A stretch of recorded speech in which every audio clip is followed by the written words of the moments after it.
أعوذ بالله من الشيطان الرجيم. بسم الله الرحمن الرحيم.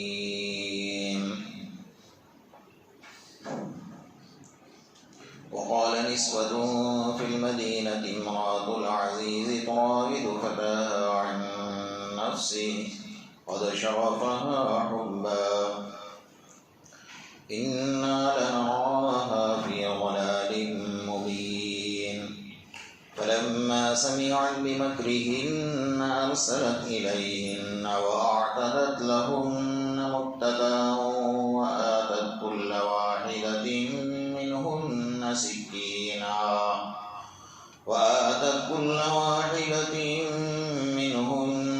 سكينا وقالت اخرج عليهن.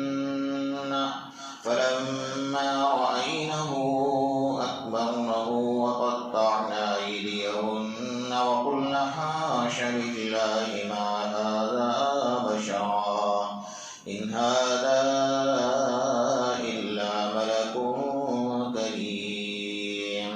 صدق الله المولانا العظيم. گزشتہ کل اور اس سے پہلے آپ حضرات کے سامنے سورہ یوسف کی 30ویں نمبر کی آیت کے اوپر گفتگو چل رہی تھی. تراود فتاها عن نفسی کہ یوسف علیہ السلام کو زلیخا نے اپنی طرف مائل کیا چونکہ وہ نوجوان تھے.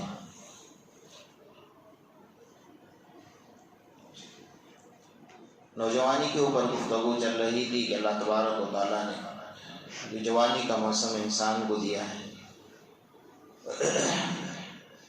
وہ دنیا کے اعتبار سے بھی اور آخرت کے اعتبار سے بھی اگر اس کا صحیح استعمال ہو جائے تو دنیا کے اعتبار سے بھی ماں باپ کے لیے ناز کا دور ہوتا ہے کہ ماں اپنے زبان سے کہتی ہے کہ میرا بچہ نوجوان ہے، باپ اپنی زبان سے کہتا ہے کہ میرا بچہ نوجوان ہے.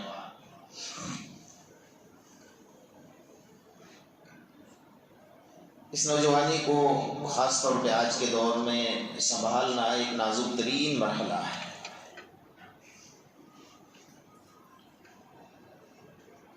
کیونکہ انسان کو گناہوں سے بچنے کے لیے آج کے دور میں گناہ کرنا بہت آسان ہو گیا ہے اور گناہوں سے بچنا بہت مشکل ہو گیا ہے. ہر قدم پر ہمیں گناہوں کی دعوتیں دی جاتی ہیں، ہر قدم پر ہمیں پھسلایا جاتا ہے، بہکایا جاتا ہے، ورغلایا جاتا ہے. اس لیے میں نے چند باتیں اور چند واقعات آپ حضرات کے سامنے رکھے تاکہ ہمارا ایمان تازہ ہو جائے کہ وہ بھی نوجوان تھے، ہم بھی نوجوان ہیں،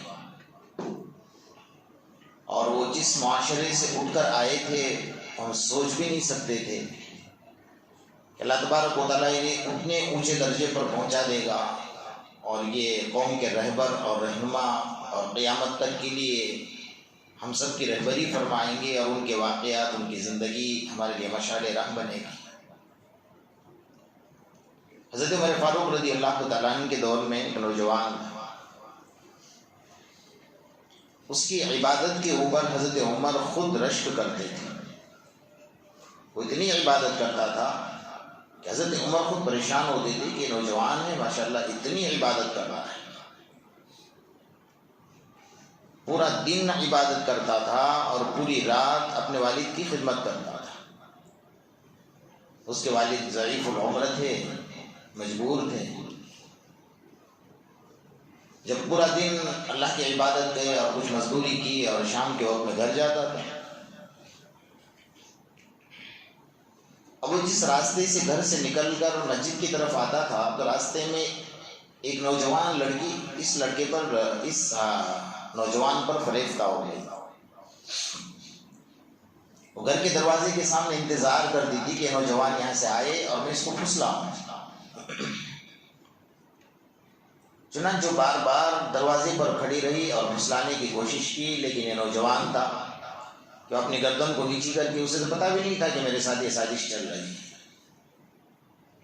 کئی دن گزر گئے اس کے بعد اس لڑکی سے رہا نہ گیا، تو جب یہ نوجوان وہاں سے گزرنے لگا تو اس نے فوراً اس کو پکڑ لیا اور گھر کے اندر کھینچنے کی کوشش کی۔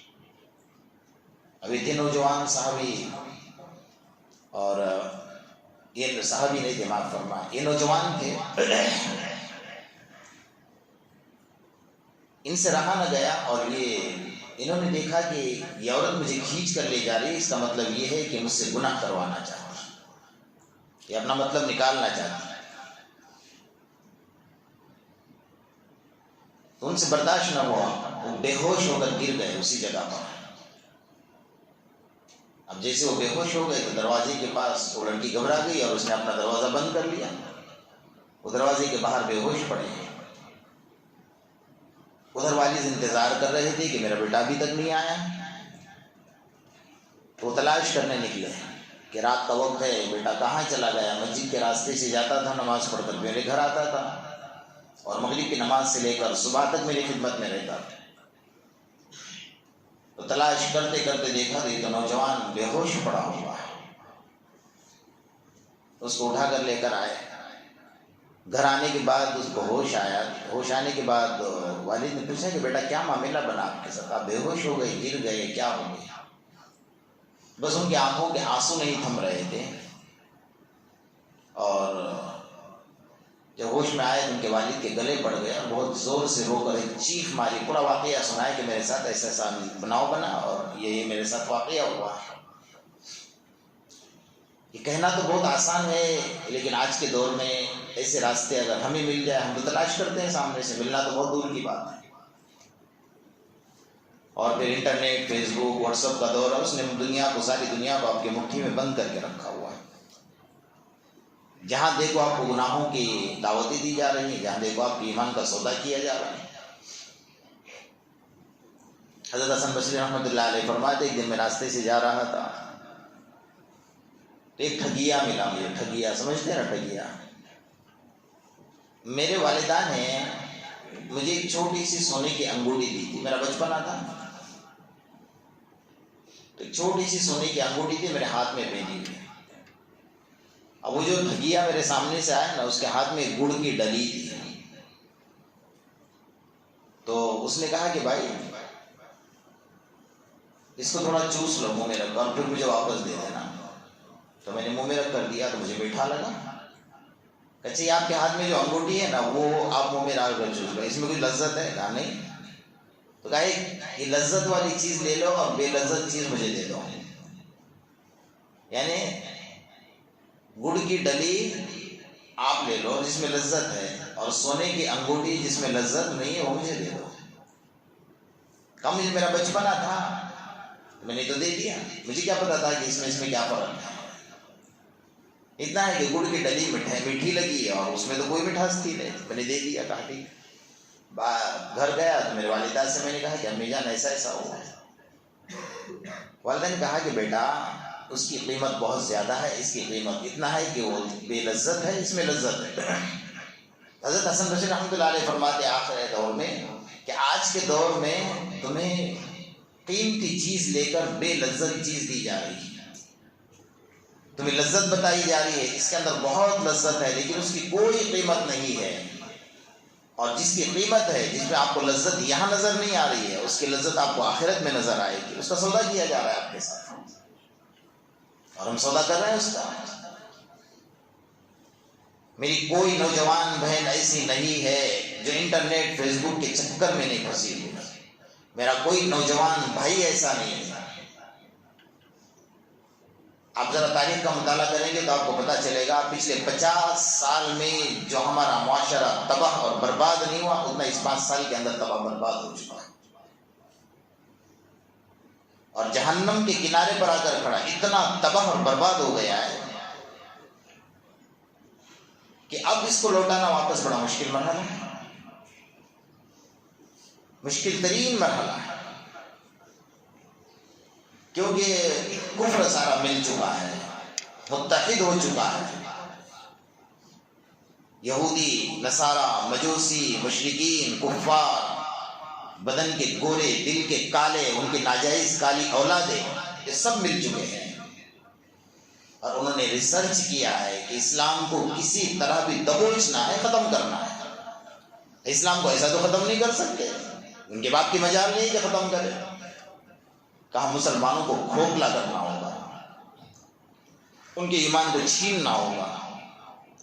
گھر آ کر دعوت تو نہیں دیں گے بھائی ایمان ختم کرو، ایمان کو چھین لو، ایمان کو سلب کر لو، تمہارے اندر جو ہدایات کی علامات ہیں اس کو ختم کرو، کہا نہیں کر سکتے۔ انہوں نے کہا ایسی چیز ان کے ہاتھ میں دے دو کہ خود بخود ان کا ایمان کمزور ہو جائے اور ختم ہونے کے قریب ہو جائے۔ ہو رہا ہے وہ، ہم دیکھ رہے ہیں نا ہمارے حساب سے۔ تو بہرحال میں عرض کر رہا تھا کہ وہ نوجوان نے اپنا واقعہ اپنے باپ کو سنایا کہ ابا جان ایسا ایسا میرے ساتھ معاملہ پیش آیا ہے۔ بس اس نے زور کی چیخ نکالی اور اسی وقت اللہ کو پیارا ہو گیا، اس سے برداشت ہی نہیں ہو رہا تھا۔ کوئی ہے آج کے دور میں ایسی مثال؟ آپ بتا دیں مجھے کہ آپ کو گناہ کا موقع مل جائے اور گناہ چھوڑ کے آپ نکل جائے، سوال ہی پیدا نہیں ہوتا۔ تو بہرحال ان کے والد کو بڑا صدمہ لگا کہ میرے بڑھاپے کا ایک سہارا تھا وہ بھی چلا گیا۔ اللہ کو کیا منظور تھا، بہت روئے۔ حضرت عمر کا دور تھا، رات میں نماز جنازہ پڑھا، اسے غسل دیا، کفن دیا، رات میں نماز جنازہ پڑھا، راتوں رات اسے دفن کیا۔ صبح میں حضرت عمر کو پتہ چلا کہیں سے کہ اس نوجوان، حضرت عمر بڑا رشک کرتے تھے اس کی عبادت کے اوپر۔ حضرت عمر نے پوچھا نوجوان نظر نہیں آ رہا ہے، کہاں چلا گیا؟ تو کسی نے بتایا بھائی رات میں ان کا انتقال ہو گیا۔ واقعہ نہیں بتایا کیا ہوا ہے، انتقال ہو گیا۔ حضرت عمر خود ان کے گھر چلے گئے۔ یہ ہوتا ہے اسلام کی ہمدردی کا طریقہ۔ ہمارے یہاں تو ماشاءاللہ شادی تو بہت دور کی بات ہے، کسی کے یہاں میت میں اگر ہم جاتے ہیں تو بھی ہم کو عزت سے بٹھانا چاہیے، کھانا کھلانا چاہیے۔ اس کے بیچارے کے دماغ پر اتنا صدمہ سوار ہے اور اس ٹائم میں آپ کھانا مانگ رہے ہیں اس کے گھر پہ جا کر۔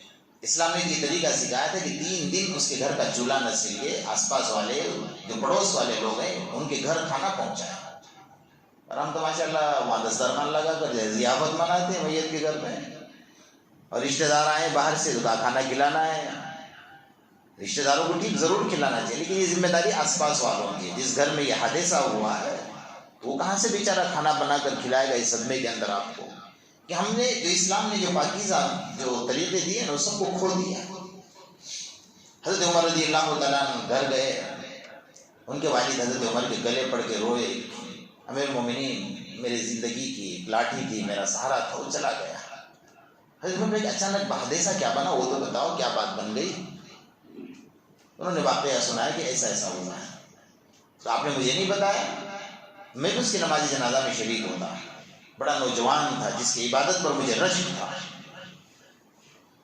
ان کے والد نے کہا کہ بات یہ بنی ہے، اور ہم نے یہ سوچا کہ آپ پورا دن حکومت کے کام میں مصروف رہتے ہیں تو رات میں شاید آپ آرام فرماتے ہوں گے، تو اس لیے ہم نے خلل نہیں کیا، ہم نے آپ کو نہیں اٹھایا۔ حضرت میں نے کہا کہ اس کے قبر پر لے کر چلو مجھے۔ ان کے والد تھے اور چند لوگ گئے، حضرت عمر رضی اللہ تعالیٰ عنہ خود گئے اور اس نوجوان کے قبر پر کھڑے ہو کر کہا وَلِمَنْ خَافَ مَقَامَ رَبِّهِ جَنَّتَانِ، کہ جو اپنے رب کے سامنے کھڑے ہونے سے ڈرا اللہ نے اس کے لیے 2 جنتیں عطا فرمائیں۔ ایک نہیں، کتنی جنتیں؟ 2 جنتیں اللہ عطا فرمائیں۔ جو اپنے رب سے ڈرا، جس نے اپنے دل کے اندر اپنے رب کا خوف طاری کر دیا، وَلِمَنْ خَافَ مَقَامَ رَبِّهِ جَنَّتَانِ۔ حضرت عمر کی زبان سے جملہ نکلنا تھا، قرآن کی آیت نکلنا تھی کہ قبر سے اندر سے آواز رہے اللہ اکبر، 2 بار کہا اے امیر المؤمنین، اللہ نے حقیقت میں مجھے 2 جنتیں عطا فرمائی۔ کتنی جنتیں عطا فرمائی؟ 2 بار کہا اللہ نے حقیقت میں مجھے 2 جنتیں عطا فرمائی، اس لیے کہ میں نے اپنے نفس پر کنٹرول کر لیا۔ تھوڑی دیر کے لیے مان لیتے کہ بھئی گناہ کر لیتے اور توبہ بھی کر لیتے،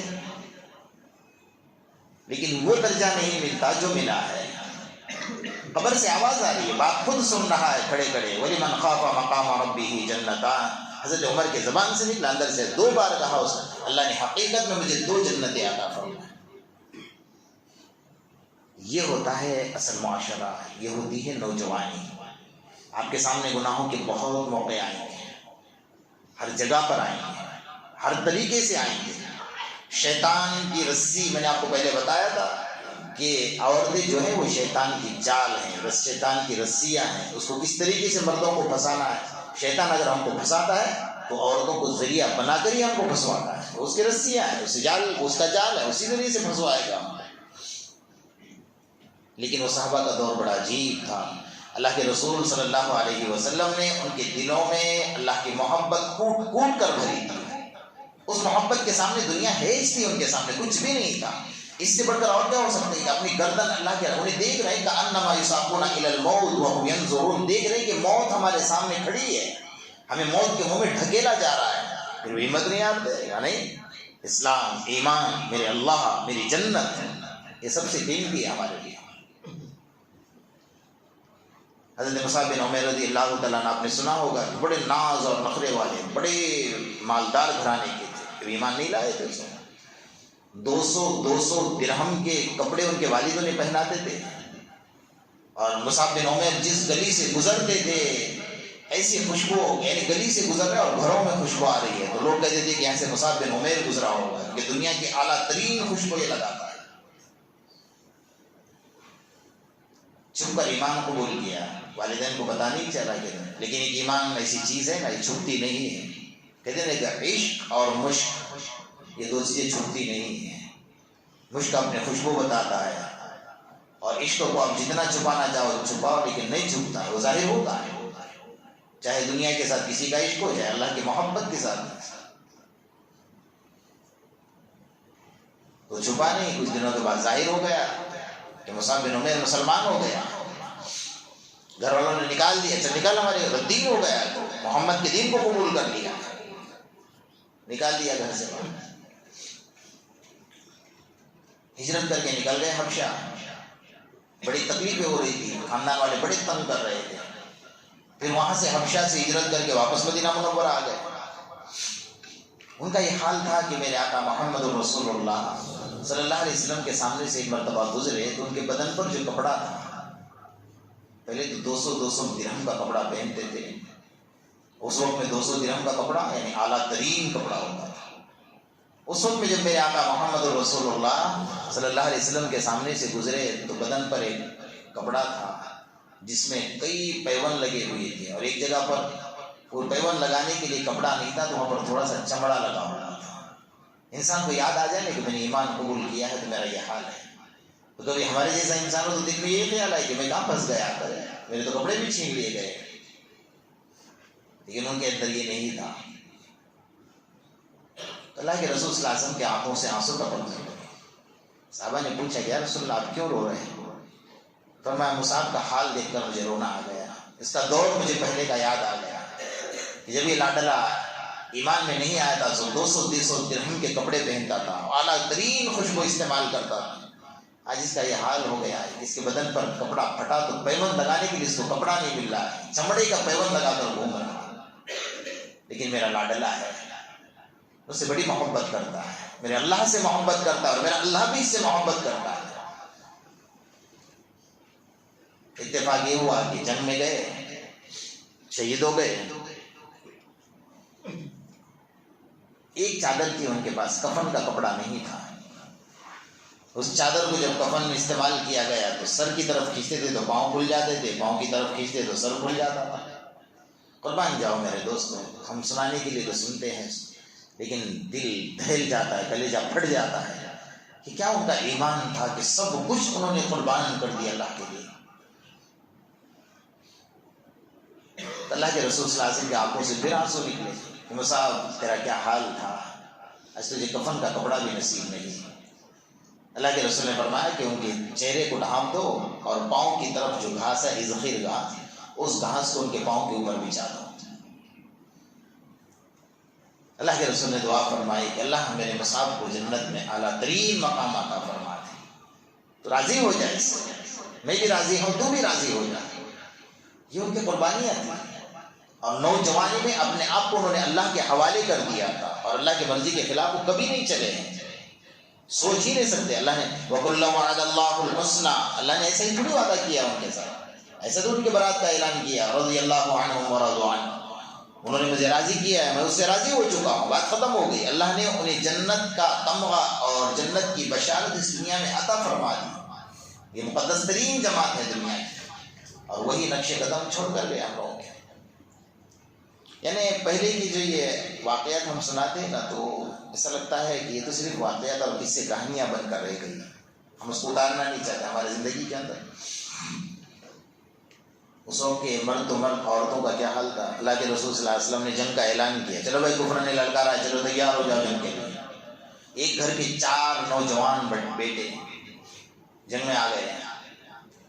ان کے والد پاؤں سے معذور تھے، ایک پاؤں سے لنگڑتے چلتے تھے، تو وہ بھی آ گئے۔ اللہ کے رسول مجھے بھی قبول فرمائے۔ اللہ کے رسول نے فرمایا بھائی تمہارے 4 بیٹے جنگ میں آئے ہیں، تم پاؤں سے معذور ہو، آرام کرو گھر میں۔ یعنی اللہ کے رسول اجازت دے دیجیے، میں بھی آتا ہوں جنگ کے اندر۔ اللہ کے رسول خود فرما رہے ہیں کہ آپ پاؤں سے معذور ہیں۔ نہیں اللہ کے رسول، تو آپ نے دیکھا کہ بہت اصرار کر رہے تھے، اجازت دے دی۔ عورت نے مذاق مذاق میں کہا، اس وقت کی عورتیں بھی ایسی تھیں، قربان جاؤں، عورت نے مذاق میں یوں کہا کہ میں آپ کو دیکھ رہی ہوں کہ آپ جنگ میں سے واپس بھاگ کر آ رہے ہو۔ مذاق میں کہا تو انہوں نے اپنے زبان سے اس وقت میں جملہ کہا تھا، اللہم لا تعدنی الی اہلی، یا اللہ تم مجھے اپنے گھر اہل و عیال کی طرف واپس مت لوٹا۔ قبولیت کی گھڑی تھی، اللہ نے قبول کر لیا۔ اللہ مجھے میرے اہل و عیال کی طرف واپس نہ لوٹا۔ دل میں کہا، میرے اللہ نے سن لیا۔ نکل گئے جنگ کے میدان میں، کافروں سے جم کر لڑائی کی، مقابلہ کیا، کیونکہ 4 بیٹے خود کے جنگ میں اور یہ بھی آ گئے ساتھ میں، بڑا بر مقابلہ کیا، اور مقابلہ کرنے کے بعد ایک کافر نے ایسا حملہ کر دیا کہ آپ شہید ہو گئے۔ اللہ کے رسول صلی اللہ علیہ وسلم نے فرمایا، اللہ نے اس کے مقدر میں شہادت لکھی تھی، اس لیے ضد کر رہا تھا آنے کی، اس کی موت اللہ نے یہاں لکھی ہوئی تھی۔ بہرحال وہ شہید ہوئے، انہیں کپڑے میں لپیٹا گیا، اور ان کی اہلیہ خود جنگ کے اندر آئی ہوئی تھی۔ ان کے اس وقت کی عورتیں مستورات جو ہے کھانا بنانے کے لیے اور مجاہدوں کی خدمتوں کے لیے آیا کرتی ہیں۔ انہیں پتہ چلا کہ میرے شوہر شہید ہو گئے، تو صحابہ کرام نے ان کا جنازہ اٹھایا اور اونٹ کے اوپر رکھ دیا۔ اونٹ کو جیسا مدینہ منورہ کی طرف رک کر اونٹ چلنے کے لیے تیار نہیں، رک گیا اونٹ۔ اللہ کے رسول کے پاس شکایت پہنچی کہ بھئی اونٹ چلنے کے لیے تیار ہی نہیں۔ آپ خود آئے، وہاں کھڑے ہوئے، اور آپ نے پوچھا کہ بھئی انہوں نے کوئی جملہ کہا تھا گھر سے نکلتے ہوئے؟ تو ان کی اہلیہ نے کہا تھا کہ ہاں کہا، کیا کہا تھا کہ اللہ مجھے میرے اہل و عیال کی طرف واپس نہ لوٹا۔ فرمایا آپ مدینہ بھی نہیں جائیں گے، ان کو یہیں پر فرمایا احد کے میدان کے اندر انہیں دفن کیا جائے گا، کیونکہ انہوں نے دعا کی تھی کہ اللہ میرے اہل و عیال کی طرف بھی واپس مت لوٹانا۔ اللہ نے دعا کو قبول کر لیا، انہیں شہادت نصیب فرما دی۔ تو میرے دوستو، یہ ان لوگوں کے حالات تھے، ان کے واقعات تھے جو ان کی زندگی میں پیش آئے، اور انہوں نے اسلام کے خاطر اپنا سب کچھ قربان کیا۔ جان سے بڑھ کر تو انسان کو کچھ پیارا نہیں ہوتا ہے نا۔ وہ دیکھ رہے ہیں کہ گردنیں کٹ رہی ہیں، خون بہہ رہا ہے، سب کچھ ہو رہا ہے، آنکھوں کے سامنے دیکھ رہے ہیں، لیکن اتنے جذبے کے ساتھ لڑ رہے ہیں، اس لیے لڑ رہے ہیں کہ ہمیں اللہ سے پیار ہے، ہمیں اللہ کو منہ دکھانا ہے۔ ہم لوگ تو چھلانگ لگا کر جنت میں جانا چاہتے ہیں نا، 2 رکعت نماز پڑھو جنت میں جاؤ، 70 حوروں کے ساتھ نکاح کر لو، اور ایک حدیث یاد کر لی ہے کہ کم سے کم درجے کا جنتی، کم سے کم درجے کا جنتی کتنے حوریں ملے گی؟ 70 حوریں ملے گی۔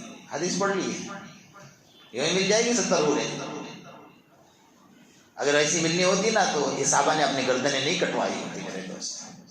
اتنا آسان نہیں ہے جنت میں جانا، یہ بال سے زیادہ باریک ہے، تلوار سے زیادہ تیز ہے۔ اس پلسرات کو آپ کو پار کرنا ہے، نیچے جہنم کی آگ جل رہی ہے، نیچے جہنم کے بڑے بڑے اژدہا، سانپ، ڈسنے والے موجود ہیں، اس راستے کو آپ کو پار کرنا ہے۔ تو اپنے گھر سے نکل کر مسجد تک اندھیرے میں نہیں آ سکتا ہے، بڑے بڑے راستے سے نہیں آ سکتا ہے، روڈ سے نہیں آ سکتا، تو پلسرات کیا پار کرے گا؟ یہ سوچنا ہے نا۔ اس دن تجھے یاد آئے گا جس دن تم نے اذان کی آواز سنی فجر کی، اور اندھیری رات میں گھر سے اٹھ کر مسجد میں آیا نا، یہ اندھیرا کل قیامت کے میدان میں تجھے روشنی دے گا، اور یہی بڑا راستہ قیامت کے میدان میں تجھے پلسرات پر کام آئے گا۔ لیکن وہاں کی فکر تھوڑی ہے ہم لوگوں کو، کیا ہمارے باپ دادا سے ایمان ملا ہوا ہے، آرام کرو، سوئے پڑے رہو۔ رمضان جیسے رمضان میں ہمارا یہ حال ہے، افسوس ہوتا ہے۔ کتنے مسلمان، یعنی اس وقت تو میں دیکھ رہا ہوں اس وقت اتنے برے ماحول سے ہم گزر رہے ہیں نا. ابھی میں دو دن پہلے یہاں سے جھاپا بازار سے تفسیر کر کے نکلا ایک محلے سے، محلے کا نام نہیں لوں گا، تو ظہر کی نماز کے بعد میرا گزر ہوا ایک علاقے سے، تو وہاں ایک بریانی کی دیگ لگی ہوئی تھی، ماشاء اللہ داڑھی ٹوپی اور ہاتھ میں لے کر ظہر بعد آرام سے کھا رہے ہیں روڈ پر کھڑے کھڑے. مجھے ایسا لگ رہا تھا کہ کہیں زمین پھٹ جائے نگل جائے انہیں، رمضان کی بے حرمتی کر رہے ہیں. اور نوجوان دکھ رہے ہیں چہرے سے ہٹے کٹے نظر آ رہے ہیں. تمہیں شرم نہیں آتی ہے کہ رمضان کے اندر تم رمضان کی بے حرمتی کر رہے ہیں؟ ارے کئی کافر ایسے کہ روزہ رکھتے ہیں رمضان کے اندر، اللہ کو نہیں مانتے لیکن روزہ رکھتے ہیں. ہم مسلمان بن کر امتی بن کر ہمارا یہ حال، ہمیں تماشا بنا کر رکھا ہے اسلام کو. میرے دوستو اسلام کی کبھی بے حرمتی نہ کرے، کبھی بے ادبی نہ کرے. کبھی کبھی اللہ کو جب اللہ میرا جذبے میں آ جاتا ہے نا، اللہ میرا جلال میں آ جاتا ہے تو پھر وہ کسی کی نہیں رکھتا ہے. اگر نبی بھی اس کے لیے مغفرت کی دعا کرے، اللہ فرماتا نہیں میں نہیں سنوں گا نبی تمہاری. وہ جلا وہ قدرت والا ہے اور مالک الملک ہے. جب اللہ کے رسول صلی اللہ علیہ وسلم نے عبداللہ بن ابی بن سلول کی نماز جنازہ پڑھانے کھڑے ہو گئے، اور منافقوں کا سردار تھا، ان کے بیٹے مسلمان تھے عبداللہ. انہوں نے کہا اللہ کے رسول اگر آپ کی نماز جنازہ پڑھانے سے میرا باپ جنت میں چلا جائے، اللہ معاف کرے، تو آپ کا تو کوئی نقصان نہیں ہے. اللہ کے رسول پڑھاؤں گا، میرا کیا نقصان ہے؟ میں تو چاہتا ہوں کہ میری ساری امت جنت میں چلی جائے، میں نے ساری زندگی اس کے لیے محنت کی ہے. اللہ کے رسول کھڑے ہو گئے نماز پڑھانے کی. حضرت عمر نے کھینچ لیا، یا رسول اللہ اس منافق کی نماز آپ پڑھائیں گے؟ عمر کا دل گوارا نہیں کرتا ہے. ایک روایت میں آتا ہے کہ آپ نے نماز پڑھائی، ایک روایت میں آتا ہے کہ نماز پڑھانے سے پہلے جیسے عمر نے کہا نا تو سارے صحابہ ہل گئے، کیونکہ عمر تو صحیح ہے اپنی جگہ پر، غلط تو نہیں ہے نا، لیکن اللہ کے رسول بھی تو غلط نہیں ہے، اللہ کے رسول بھی صحیح ہے. اس لیے کہ آپ کے دل میں یہ تھا کہ جنت میں چلا جائے، بس میرا کیا نقصان ہے اگر اللہ اس کو معاف کر دیتا.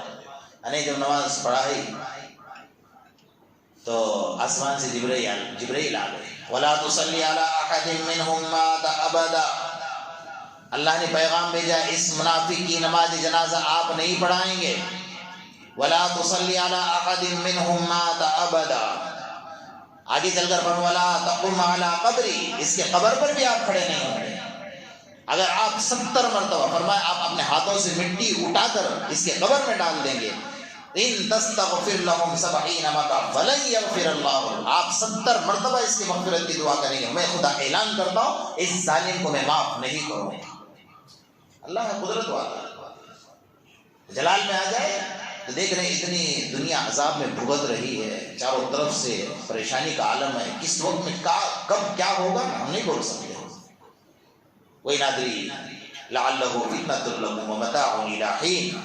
کب کیا ہوگا، کون سے وقت میں کیسے حالات پیدا ہوں گے ہم نہیں بول سکتے. ہم بہت نازک ترین دور سے گزر رہے ہیں، بہت نازک ترین موڑ سے گزر رہے ہیں. مسلمانوں کو چاہیے کہ ایسے وقت میں ہم اپنے بچوں کے ذہن میں اسلام کی اہمیت کو بٹھائیں، رمضان جیسے مبارک مہینے کی عظمت کو بٹھائیں. اللہ کا مہینہ ہے، اللہ نے بہت مشکل سے ہمیں یہ مہینہ عبادت کے لیے ملا ہوا ہے، ورنہ سال گزشتہ تو ہم نے دیکھا تھا کہ ہم گھروں میں بند ہو کر رہ گئے تھے نا. اللہ نے دیا ہے تو اس موقع کو غنیمت جانیں، اور غنیمت جان کر بیاض سے آخری عشرہ شروع ہو رہا ہے. 2 عشرے تو ہماری زندگیوں سے نکل گئے.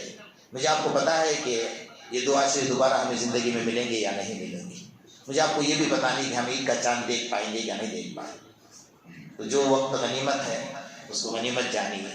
بس یہ آخری عشرہ جو ہے جہنم سے آزادی کا عشرہ ہے. ہم سب اللہ تبارک و تعالیٰ سے مانگے کہ اللہ ہم سب کو جہنم سے آزادی عطا فرمائے. ہم اللہ سے یہ کہیں کہ اللہ ہم جنت کے قابل تو نہیں ہیں لیکن اللہ جہنم سے تو حفاظت فرما لے. اللہ سے دعائیں مانگے، اللہ سے مغفرت طلب کرے. اللہ پاک دے گا، ضرور دے گا. وہ اپنے بندوں پر رحم کرنے والا، اس لیے تو اس نے رمضان عطا فرمایا. اس کو نہ دینا ہوتا تھوڑی دیتا ہم سے. اس لیے ہم اللہ سے توبہ کریں، سچے دل سے معافی مانگیں اور اسلام کے لیے تیار ہو جائے. اسلام کو بچانے کے لیے دیکھو اللہ نے ذمہ داری لی، وہ کرے گا، اس کے حساب سے کرے گا. لیکن ہم کیا کر رہے ہیں؟ ہماری بھی تو ذمہ داری ہے، ہم سب کی ذمہ داری ہے. اللہ پاک ہم سب کو عمل کی توفیق نصیب کرے. بسم اللہ الرحمن